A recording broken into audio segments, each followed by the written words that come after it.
So Pixar is back doing something they've never done before, and that's give us two movies in the same year. Now, coming off the heels of Inside Out, which I thought was a brilliant movie, one of my favorites this year, we get the Good Dinosaur. Now, I love Pixar because although these are animated movies, these aren't kid movies. Pixar makes good movies, period. They happen to be animated. They're great movies, which are kid-friendly at the end of the day. Now, is the Good Dinosaur worthy of a Pixar entry? Is this the best dinosaur movie this year? Let's talk about it. And with that, I welcome you to another episode of The Real Mentor, where my goal is always to enhance your movie watching experience, because that's what a good mentor does. So The Good Dinosaur is actually excited to see. Now, Pixar usually give us some fantastic flicks, but before this year, we're kind of struggling just a bit. They gave us a first bad movie of Cars 2, and then we had a couple of middle-of-the-road movies like Brave and Monsters University.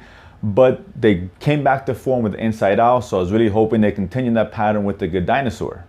Now, simply put, at its very core, The Good Dinosaur is about a kid and his dog. A familiar story, but of course with Pixar, they mix things up a little bit. So the human, in this case the boy, is actually the dinosaur and the dog happens to be the human. Now the human's is kind of caveman, well, cave kid anyway, a little pre-Captain Caveman days, if you will. And I know I'm dating myself with that reference, but if you're not familiar with that, this is what I'm talking about. So this human dog, if you will, who's affectionately known as Spot, he pretty much acts like a dog. He doesn't speak. He kind of snarls, almost growls, barks, if you will. He hunts using his nose and his senses and what have you.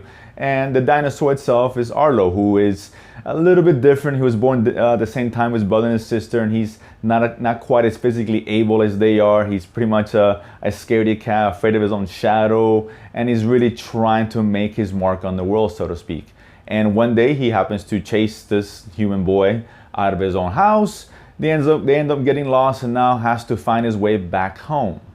Now, of course, they run to all kinds of adventures trying to get back to his home, and they form a special relationship, much like a dog and a boy do. And it's actually very sweet. It's very endearing at times. And the movie really takes off, particularly when they're on screen together. It starts off a little slow, but does as soon as they get lost and they get into that adventure is when the movie kind of picks up and becomes more of what you expect to see out of Pixar. Now, off the bat, let me say that the animation is brilliant. It's fantastic. It's gorgeous to look at. Some of the scenery is jaw-dropping. Sometimes it actually looks real life-like, and it's worthy of the price of admission in itself. These guys, they know how to do animation better than anybody else.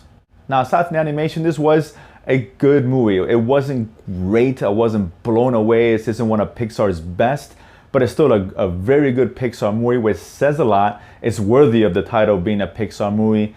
Great family film. It was actually a little more kid-oriented than other Pixar films have been in the past.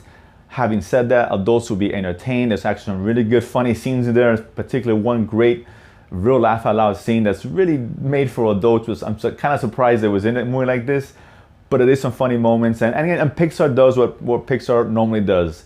Gives you striking visuals, gives you a nice, good, tight story, and will do its best to kind of tug at your heart, then draw out the tears and all that. A couple of moments where that could have happened. Now, of course, we all know I'm a proud platinum card member, man card member. So, I'm not allowed to cry by regulations, but I can see others definitely falling into that trap, what Pixar does, and just bring out the emotion out of you, and it just can't help itself.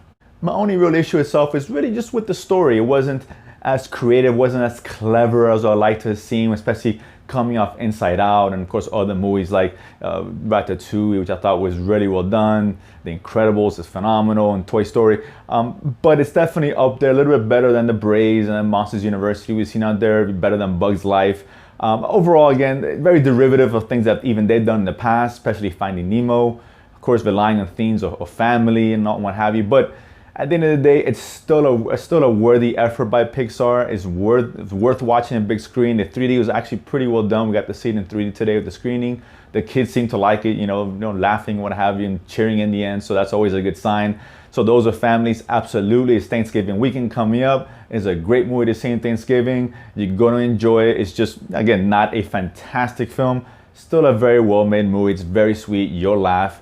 potentially you'll cry and you have a good time in theaters. The kids will enjoy it. The visuals alone are worth the price of admission. So hope you guys check it out. As always, comment below. And of course, don't forget to follow me at Twitter at The Real Mentor. And always subscribe below. Feed my need to keep going to the movies and talk about it afterwards. So again, if you haven't done so, subscribe below, and I'll see you guys next time.